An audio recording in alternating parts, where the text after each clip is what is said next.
আপনি যদি মনে করেন গাজা দখল করলেই তাদের এই সন্ত্রাসবাদ থেমে যাবে, আপনি ভুল করছেন। যতক্ষণ পর্যন্ত তারা বিশ্বকে নিয়ন্ত্রণ না করছে, বিশ্বকে শাসন না করছে, তারা ক্ষান্ত হবে না। এবং তাদের মূল রাজনৈতিক পটভূমি এবং ভৌগোলিক অবস্থানটা কি হবে সেটাও তারা মেনশন করেছে। তারা চায় পুরো হোলি ল্যান্ডটা দখল করতে। এখন আপনি প্রশ্ন করতে পারেন যে ভাই হোলি ল্যান্ডটা কি? উত্তর হচ্ছে, হোলি ল্যান্ড হচ্ছে সেই জায়গা ইরাকের ইউফ্রেটিস নদী থেকে শুরু করে মিশরের নীল নদ পর্যন্ত। আই রিপিট, ইরাকের ইউফ্রেটিস নদী থেকে শুরু করে মিশরের নীল নদ পর্যন্ত এই পুরো জায়গাটাকে বলা হয় হোলি ল্যান্ড, অর্থাৎ পবিত্র ভূমি, আরদুল মুকাদ্দাসা। কোরআনে বলা হচ্ছে আরদুল মুকাদ্দাসা, ওদের স্ক্রিপচারে বলা হচ্ছে হোলি ল্যান্ড। তাদের মিসাকে ইহুদিরা বলছে মিসায়া, এবং খ্রিস্টানরা নাসারারা বলছে অ্যান্টিক্রাইস্ট। যাকে আমরা চিহ্নিত করছি সে হচ্ছে মাসিহুদ দাজ্জাল। তারা এই হোলি ল্যান্ডটাকে স্বাধীন করতে চায়। তারা মিশরের নীল নদ থেকে শুরু করে ইরাকের ইউফ্রেটিস পর্যন্ত পুরো জায়গাটাই দখল করতে চায়। আপনারা যদি মনে করেন গাজা দখল করার পর তাদের এই হামলা থেমে যাবে, আপনি ভুল করছেন। তারা ততক্ষণ পর্যন্ত ক্ষান্ত হবে না যতক্ষণ পর্যন্ত তারা হোলি ল্যান্ডটা দখল না করছে। এবং শেষ জামানায় যে বৃহত্তর মালহামা বা মহাযুদ্ধের কথা বলা হয়েছে, সেই যুদ্ধও হবে ইরাকের ইউফ্রেটিস নদীর সোনার পাহাড়কে কেন্দ্র করে। আস্তে আস্তে সময় সেদিকে এগিয়ে যাচ্ছে। তাহলে তাদের উদ্দেশ্যটা কি? তাদের উদ্দেশ্য হচ্ছে হোলি ল্যান্ডটাকে দখল করে সেখান থেকে তারা দাজ্জালের শাসন কায়েম করতে চায় সারা বিশ্বে। কারা চায়? জায়নিস্টরা চায়। এই ডটসগুলো যদি আপনি মিলাতে না পারেন এবং শুধু বাইরের চোখ দিয়ে আপনি দেখেন, ভিতরের চোখটাকে অন্ধ রাখেন, আপনি এই ওয়ার্ল্ডের জিও পলিটিক্স বুঝতে পারবেন না। শুধুমাত্র বাহ্যিক স্টাডি দিয়ে, বাহ্যিক জিও পলিটিক্স পড়াশোনা করে, বাহ্যিক ইকোনমিক্স পড়াশোনা করে আপনি এই ওয়ার্ল্ডের প্রকৃত জিও পলিটিক্সকে মেলাতে পারবেন না। অর্থাৎ সামনে আসছে দাজ্জালের শাসন, যেটা নবী সাল্লাল্লাহু আলাইহি ওয়াসাল্লাম ইরশাদ করেছেন যে মাসিহুদ দাজ্জাল এই ইহুদিদেরকে নিয়েই এই বিশ্বকে শাসন করবে 40 দিন। কতদিন? 40 দিন। এবং তার প্রথম দিনটা হচ্ছে 1 বছরের সমান, দ্বিতীয় দিনটা হবে 1 মাসের সমান, এবং তৃতীয় দিনটা হবে 1 সপ্তাহের সমান। বাকি দিনগুলো হবে আমাদের দিনের মতোই। এই কথাটা আমাদের প্রিয় নবী মুহাম্মদ রাসূলুল্লাহ সাল্লাল্লাহু আলাইহি ওয়াসাল্লাম তার পবিত্র জবানে বলে গিয়েছেন বিধায় বিশ্ব এদিকে এগিয়ে যাচ্ছে। এরপরে কি হবে সেটাও প্রিয় নবী সাল্লাল্লাহু আলাইহি ওয়াসাল্লাম আমাদেরকে জানিয়ে গিয়েছেন। এইটা আমাদের আসার জায়গা।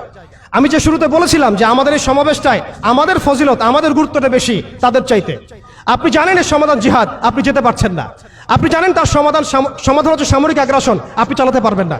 আপনি জানেন এর সমাধান হচ্ছে তাদের পুরো শক্তিটাকে শেকড় থেকে কেটে ফেলা, আপনি এটা করতে পারছেন না, কারণ ভবিষ্যতের দিকে পৃথিবী এগিয়ে যাচ্ছে। এরপরের কথা আছে, নবী করিম সাল্লাল্লাহু আলাইহি ওয়াসাল্লাম বলেছেন এই দাজ্জালের শাসন চিরস্থায়ী হবে না। এটাই হচ্ছে আমাদের আসার জায়গা, এবং তরুণ প্রজন্মকে এটাই আমরা শেখাতে চাই, জানাতে চাই। এই দাজ্জালের শাসনটা চিরস্থায়ী হবে না। নবী সাল্লাল্লাহু আলাইহি ওয়াসাল্লাম বলেছেন দাজ্জাল এবং তার অনুসারীরা যখন বিশ্বকে শাসন করার দিকে এগিয়ে যাবে, আল্লাহ রাব্বুল আলামিন তাওহীদপন্থীদের এই কালিমার পতাকার কাফেলা গঠন করবেন ইনশাআল্লাহ। এবং এই কাফেলার মধ্যেই থাকবে ইমামুল মাহদি ইনশাআল্লাহ আযজা ওয়া জাল। এবং তিনি বলেছেন নবী সাল্লাল্লাহু আলাইহি ওয়াসাল্লাম ফালা নি'মাল আমিরু আমিরুহা ওয়ালা নি'মাল জাইশু যালিকাল জাইশ। কতই না উত্তম হবেন সেই আমির এবং কতই না উত্তম হবেন সেই সেনাবাহিনী। তোমরা যদি বরফের উপর সাঁতার কেটেও হয় তবুও সেই জাইশের মধ্যে যোগ দিও। এটা আমাদের সামনে আসতে যাচ্ছে। পৃথিবীর প্রত্যেকটা জায়গায় আপনি দেখবেন তাওহীদপন্থীদের কাফেলা গঠন হবে, ইসলামী রাষ্ট্রগুলো দাঁড়িয়ে যাবে ইনশাআল্লাহ। আপনি দেখেন সিরিয়া পরিবর্তন হচ্ছে, আপনি দেখেন আফ্রিকা পরিবর্তন হচ্ছে, আপনি দেখেন বাংলাদেশ পরিবর্তন হচ্ছে, আপনি দেখেন প্রজন্মের চোখের মধ্যে তাওহীদের ক্ষুধা, আপনি দেখেন প্রজন্মের চোখ জলজল করছে, তারা ইমানের দিকে আসছে, আমলের দিকে আসছে, ইসলামের দিকে আসছে। সময়, time is closing down to the আখিরুজ জামান ইনশাআল্লাহ আযজা ওয়া জাল। এখন কথা হচ্ছে ইমামুল মাহদির বাহিনী এই দাজ্জালের বাহিনীর সাথে যুদ্ধ করতেই থাকবে, করতেই থাকবে, করতেই থাকবে, কিন্তু শেষ পর্যন্ত ইমামুল মাহদির হাতে দাজ্জালের মৃত্যু লেখা হবে না। আল্লাহ রাব্বুল আলামিন এই মিথ্যা মাসিহকে মেরে ফেলার জন্য, ধ্বংস করার জন্য আসমান থেকে সত্যিকারের মাসিহ ঈসা আলাইহিস সালামকে পাঠাবেন এই সিরিয়ার মধ্যেই ইনশাআল্লাহ। এই কথাগুলো আমাদের অনেক ভাই বুঝেন না, অনেক ভাই জানেন না, স্টাডি করতে চান না। তারা শুধুমাত্র একটা হাইপকে কেন্দ্র করে কথা বলতে চান। বিশ্ব এদিকে এগিয়ে যাচ্ছে। আমরা এখানে শুধু হাইপ তুলতে আসি নাই, আপনাদেরকে জানাতে এসেছি, বোঝাতে এসেছি যে আস্তে আস্তে বিশ্ব কোন দিকে যাচ্ছে এবং আমাদের করণীয় কি হবে। এবার আসেন, এটা ভবিষ্যৎবাণী শুধু নয়, নবী সাল্লাল্লাহু আলাইহি ওয়াসাল্লামের অকাট্য ভবিষ্যৎবাণী।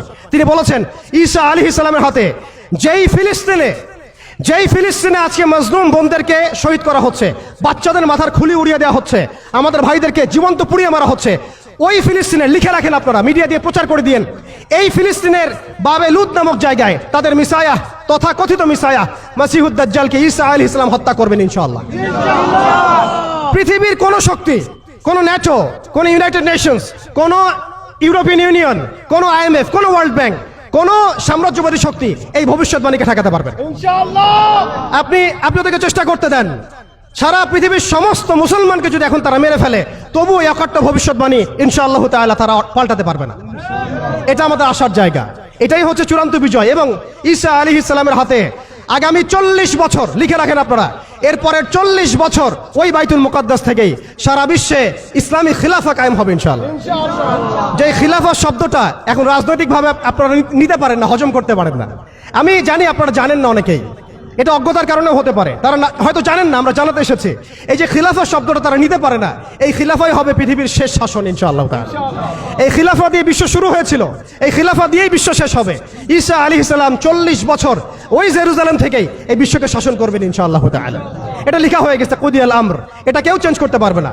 এখন মাঝখানের এই সময়টুকুতে জায়নিস্ট আসলে কি করেছে এবং আমরা কোন কোন জায়গায় পিছিয়ে গেছি এবং আমাদের করণীয় কি হতে পারে, এটা আমি অল্প কথায় শেষ করে দিব।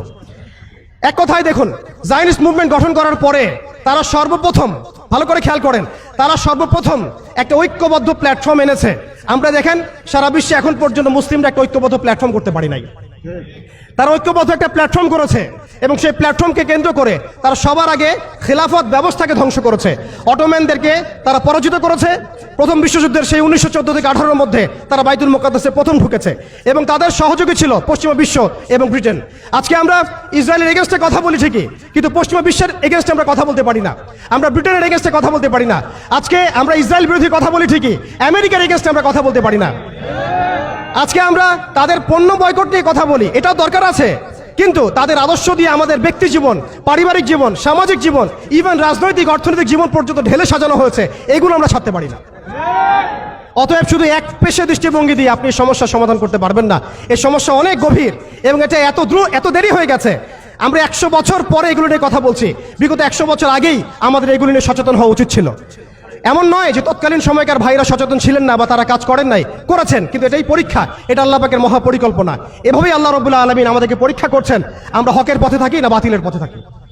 এরপরে এই জায়নিস্ট মুভমেন্ট গঠন করার পর, অটোমান এম্পায়ারটাকে ধ্বংস করার পরে একটা খিলাফা রাষ্ট্র থেকে আমাদেরকে 57টা বিচ্ছিন্ন ছোট ছোট রাষ্ট্র দেওয়া হয়েছে, অর্থাৎ কাঁটাতারের বেড়ার মধ্য দিয়ে আমাদেরকে ভাগ করে ফেলা হয়েছে। এখানকার লক্ষ কোটি যুবক যদি চায় যে আমরা ইসরায়েলিকে যুদ্ধ করব, তারা যেতে পারবে না। সৌদি আরব থেকে চাইলে যেতে পারবে না, ইয়েমেন থেকে চাইলেও যেতে পারছে না, মিশর থেকে চাইলেও যেতে পারছে না, মালয়েশিয়া থেকে চাইলে যেতে পারছে না, তুরস্ক থেকে চাইলে যেতে পারছে না, পাকিস্তান আফগানিস্তান থেকে চাইলেও অনেকে যেতে পারছেন না। কারণ একটাই, জাতীয়তাবাদ, জাতীয়তাবাদ এবং জাতীয়তাবাদ।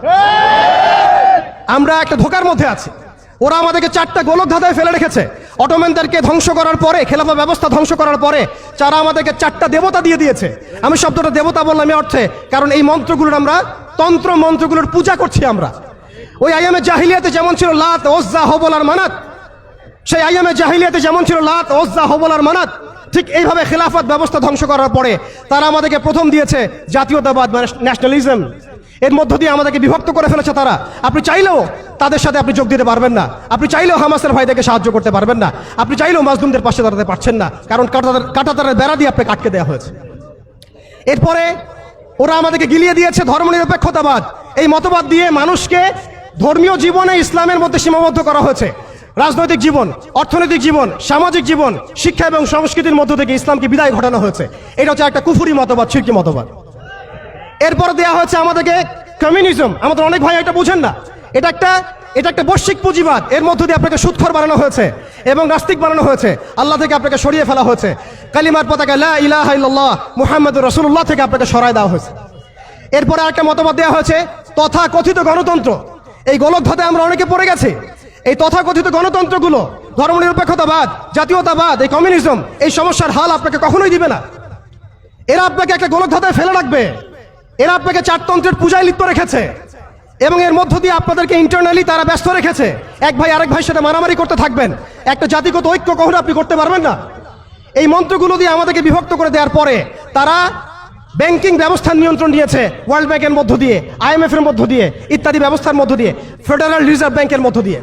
শুধু তাই নয়, তারা আমাদের গোল্ড কয়েন, গোল্ড দিনার, সিলভার দিরহামকে উঠিয়ে দিয়েছে, দিয়ে আমাদেরকে কাগজের টাকা দিয়েছে, যার মধ্যে ইন্টার্নশিপ কোনো ভ্যালু নাই। এটা অরিজিনাল কোনো সম্পত্তি না।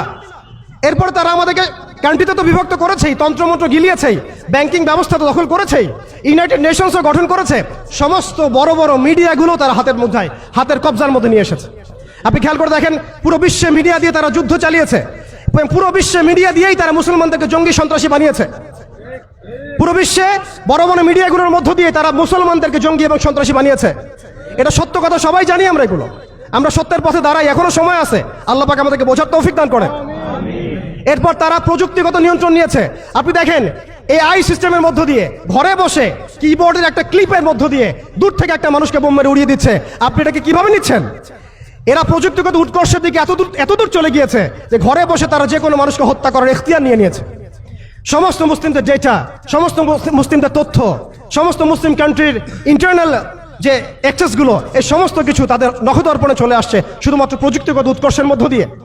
শুধু তাই নয়, ব্যাংকিং সিস্টেম, প্রযুক্তিগত উৎকর্ষ, মিডিয়া ছাড়াও তারা শিল্প, সংস্কৃতি এবং আদর্শগত দিক থেকে আমাদেরকে তাদের দাস বানিয়ে দিয়েছে। এইভাবে আস্তে আস্তে আস্তে আস্তে, একদিনে নয় ভাই, প্রিয় ভাইয়েরা, তাওহীদি জনতা, একদিনে নয়, বিগত প্রায় 100 বছর তারা এইভাবে মুসলিমদেরকে দমন পীড়নের মধ্য দিয়ে, একটা বড় মাস্টার প্ল্যানের মধ্য দিয়ে শুধুমাত্র একটা কাজই করে যাচ্ছে, তারা মসিহুদ দাজ্জালের আগমনের জন্য এই পবিত্র ভূমির জায়গাটাকে উন্মুক্ত করছে, এর বেশি আর কিচ্ছু না।